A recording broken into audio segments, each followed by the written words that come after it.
लीजिए, आज हम आपको जिससे मिलाने जा रहे हैं वह है कैराना नगर की एक ख़ास शख्सियत जिनका राजनीति में एक अच्छा मुकाम रहा है। उनके जो बड़े बुजुर्ग थे उनके द्वारा उनको एक राजनीति की तालीम भी मिली है, चाहिए कि विरासत में तालीम मिली है। चौधरी शराफत अली को कौन नहीं जानता।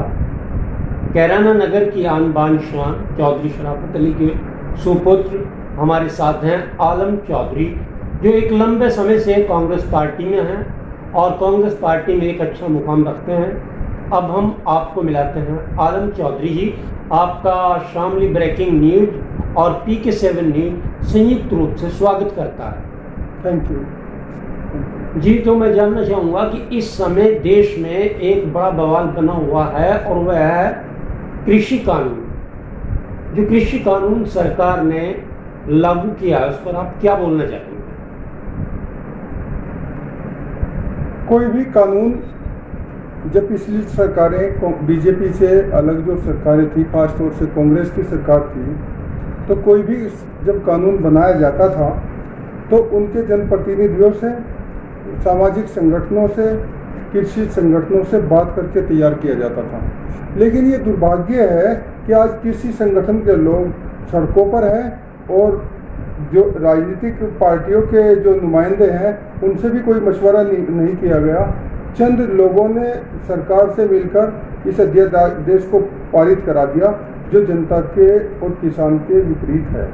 जी, ये किसान के लिए कितना हितैषी हो सकता है? जो बोलते हैं कि जो इस टाइम सत्ता है, सरकार है, भारतीय जनता पार्टी की है और मोदी सरकार है, उस पर ढिंडोरा पीट के डंकी की जोर पर बोल रहे हैं कि ये केवल किसानों का हितैषी कानून है। तो इसमें जो किसान को क्या लाभ होने वाला है इस कानून से? जिन देशों को देखकर ये कानून बनाया गया है, अमेरिका, न्यूजीलैंड, कनाडा, उन सबके को नमूना मानकर इसको बनाया गया है।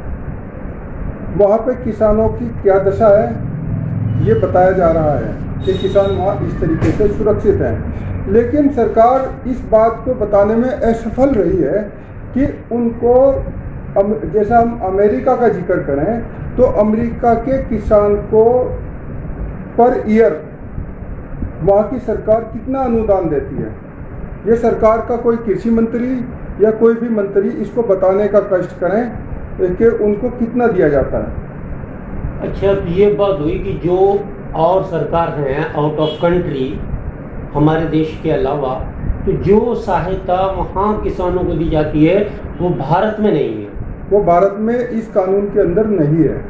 तो इसीलिए हम लोग ये कहते हैं कि हमारी जो व्यवस्था पहले से चली हुई है वो इस कानून से बेहतर है। तो इस कानून के आने से हमारे किसानों की दुर्दशा और बढ़ेगी। हमारे कृषि के जो प्रोडक्ट हमारे हैं तो उनको बहुत नुकसान होगा और किसान दर दर की ठोकरें खाता फिरेगा और अनाज मंडियों और सारी ख़त्म कर दी जाएंगी। ये बहुत बड़ा। तो मैंने आज ही न्यूज में देखा है, प्रियंका गांधी ने कहा है यदि कांग्रेस की सरकार आ रही है तो आते ही सबसे पहले ये कानून बिल्कुल खत्म कर दिया जाएगा। आपने भी देखा होगा। दरअसल कांग्रेस ने जब भी कभी कानून बनाए और कानून के अंदर अमेंडमेंट किए तो वो जनता की भावनाओं को देखकर ही किया गया। किसानों की भावना किस तरीके से है, हमारे जो बिचौलिए लोग हैं उनका किस तरह फायदा है, हर समाज और हर व्यक्ति को उसका लाभ मिलना चाहिए। हमारे ऐसे कानून बनाए जाने चाहिए। ये तो कृषि कानून पर ही। अब जो उत्तर प्रदेश और खासकर दिल्ली में और अन्य प्रदेशों में जो कानून व्यवस्था टरमरा रही है, इस पर क्या कहेंगे? अगर देखा जाए तो उत्तर प्रदेश में काफ़ी जनता परेशान है इस सरकार के चलते। भारतीय जनता पार्टी की जो सरकार है उससे आप कितना सहमत हैं? उत्तर प्रदेश की सरकार ये किसी सरकार के द्वारा नहीं चल रही, ये राम भरोसे से चल रही है। सरकार राम भरोसे है। सरकार राम भरोसे है। तो इसको तो राम ही जाने कैसा बेड़ा पार होगा। आगामी महिलाओं के ऊपर अत्याचार हुए हैं जब से सरकार बनी है और आज तक कोई अत्याचार नहीं रुक रहा है। बहुत सारे मंत्री हर जिला प्रभारी बनकर आते हैं और अपनी सरकार का ढिंढोरा पीटते हैं कि हमारी सरकार ने ये किया, हमारी सरकार ने वो किया, लेकिन महिला सुरक्षा के ऊपर ये सरकार बिल्कुल नाकाम रही है। अब जो है एक कानून अभी जो पास करने के लिए चल रहा था, ये चल रहा है कि जनसंख्या नियंत्रण कानून जिस तरीके से बनाया जा रहा है हम उनका स्वागत करते हैं, वो लोग बना रहे हैं, लेकिन ये भी एक सामाजिक स्तर से एक खिलवाड़ है। सृष्टि अगर जिस तरीके से ये सरकार चलने वाली सरकार पूर्वजों के अनुसार बताती है कि ये चलाया जा रहा है, तो ये सारी चीज़ें व्यर्थ साबित होंगी। 2 बच्चों का अगर हर समाज के अंदर जहाँ शिक्षित है समाज है वहाँ बच्चों की संख्या ऑटोमेटिक कम हो जाती है, लेकिन जहाँ शिक्षा का अभाव है, चाहे वो किसी भी समाज का व्यक्ति है, वहाँ बच्चों की तादाद बढ़ी हुई है। तो हम ये कहेंगे कि सरकार को स्कूल्स बढ़ाने चाहिए, सरकार को शिक्षा हर क्षेत्र में दी जानी चाहिए अपने समाज में। और बहुत सारे तरीके हैं जनसंख्या नियंत्रण के, कानून बना के सिर्फ किसी को आप रोक नहीं सकते। जैसे अभी हमने मेरठ का एक किस्सा सुना था कि एक औरत के 4 बच्चे पैदा हुए एक ही स्थान पे, तो योगी जी उनको जो 4 बच्चे पैदा हुए वो उनको किस श्रेणी में रखेंगे, ये सरकार उसको किस श्रेणी में मानेगी? जो 2 एक्स्ट्रा बच्चे हैं वो मान्य होंगे या नहीं मान्य होंगे, ये बहुत बड़ा विषय है। एक चीज़ और है, जो जिस समय कांग्रेस सरकार थी, इंदिरा सरकार थी, उन्होंने 20 सूत्रीय कार्यक्रम इंदिरा गांधी के जो थे उसमें परिवार नियोजन सर्वप्रथम था। परिवार नियोजन के तहत जो है ये था कि हम 2 हमारे 2, ये नारा आज से नहीं काफी समय से चलता आ रहा है, लेकिन इस पर ही विरोध जो होता है, इस पर आप क्या कहेंगे?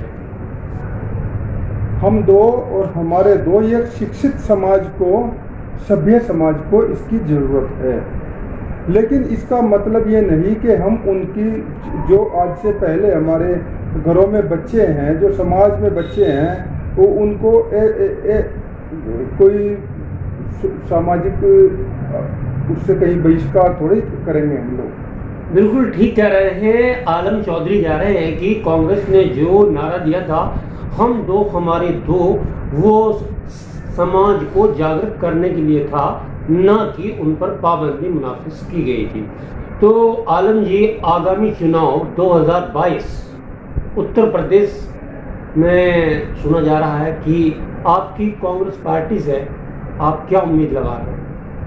आगामी वर्ष 2022 क्या संकेत देता है? 2022 जो आगामी चुनाव है, इस चुनाव के अंदर बड़ा बदलाव आएगा। आज जनता हर तरीके से बीजेपी की सरकार से त्रस्त है, उनकी कथनी और करनी में बहुत सारा फर्क है। कांग्रेस, आज जनता कांग्रेस की तरफ देख रही है। प्रियंका जी और हमारे अजय कुमार लल्लू जी, हमारे प्रदेश अध्यक्ष, दिन रात मेहनत कर रहे हैं। कांग्रेस के कार्यकर्ताओं को जोड़ा जा रहा है, मजबूत किया जा रहा है। हर विधानसभा पे हम अपने स्तर से चुनाव लड़ेंगे और बहुत अच्छी संख्या में हम जीत दर्ज करेंगे। और इस बीजेपी की सरकार को कांग्रेस ही खत्म कर सकती है, नहीं तो हमारे भैया जी और हमारी बहन जी मायावती जी ये चुपचाप बैठे हुए हैं, ये तमाशा देख रहे हैं। चुनाव के टाइम पे उठेंगे, लेकिन प्रियंका जी ने और कांग्रेस की सरकार ने हमेशा ही बीजेपी का विरोध किया है, बीजेपी की नीतियों का विरोध किया है और करेंगे, और हर तरीके से मजबूती से खड़े होंगे। यानी कि आने वाली आगामी जो वर्ष 2022 का विधानसभा उत्तर प्रदेश चुनाव होगा, उसमें आप पश्चिमी उत्तर प्रदेश में कितनी सीटें मान के चल रहे हैं? पश्चिमी उत्तर प्रदेश में हम अच्छी संख्या में चुनाव लड़ेंगे। दूसरी जो पार्टियां हैं बीजेपी से अलग, तो उनसे ज़्यादा सीटें जीत कर लाएंगे, बीजेपी को हराने का काम करेंगे, बीजेपी से हर तरीके से मुंह तोड़ जवाब देने का काम करेंगे। तो ये रही बात, पिछले 70 साल में ये बोलते हैं कि जो किसी ने नहीं किया वो मोदी जी ने किया है, मोदी सरकार ने किया है। उस पर तो मैं ना बोल करके ये कहना चाहता हूँ कि हमारे देश की आज़ादी को 73 वर्ष हो चुके हैं और 73वीं वर्षगांठ 15 अगस्त देश की आज़ादी का जश्न अभी मनाया जा रहा है। तो आप देशवासियों को क्या संदेश देना चाहते हैं? देशवासियों को आज कांग्रेस पार्टी की तरफ से मैं यही संदेश देना चाहता हूँ कि 1942 भारत छोड़ो आंदोलन, अंग्रेजों भारत छोड़ो आंदोलन, अगस्त क्रांति, ये सब कांग्रेस के कार्यकर्ताओं ने, कांग्रेस के महापुरुषों ने लड़कर इस देश को आज़ाद कराने का काम किया था। आज फिर हमारे सभी कार्यकर्ताओं को बीजेपी से भारत को मुक्त कराना है, प्रदेश को मुक्त कराना है और फिर एकता का राज कायम करना है, समृद्धि का राज कायम करना है, बहुत आगे देश को बढ़ाना है। आज हमारा देश अर्थव्यवस्था की दृष्टि से बहुत डाउन है। हमारे यहाँ महंगाई बढ़ती जा रही है, हमारे यहाँ तेल के क्राइसिस बढ़ते जा रहे हैं। इन सब से निजात दिलाने के लिए आज कांग्रेस की ज़रूरत है। जिस तरीके से हमारे महापुरुषों ने आज़ादी की लड़ाई लड़ी थी, इसी तरीके से कांग्रेस का कार्यकर्ता घर घर तक जाएगा और कांग्रेस की सरकार बनाने का काम करेगा और इस समाज को मदद करने का काम करेगा। बहुत बहुत जय हिंद, जय भारत, जय कांग्रेस। तो आप देख रहे थे PK7 न्यूज और ब्रेकिंग शामली न्यूज में जो आपको दिखाया जा रहा था इंटरव्यू में थे आलम चौधरी कैराना से।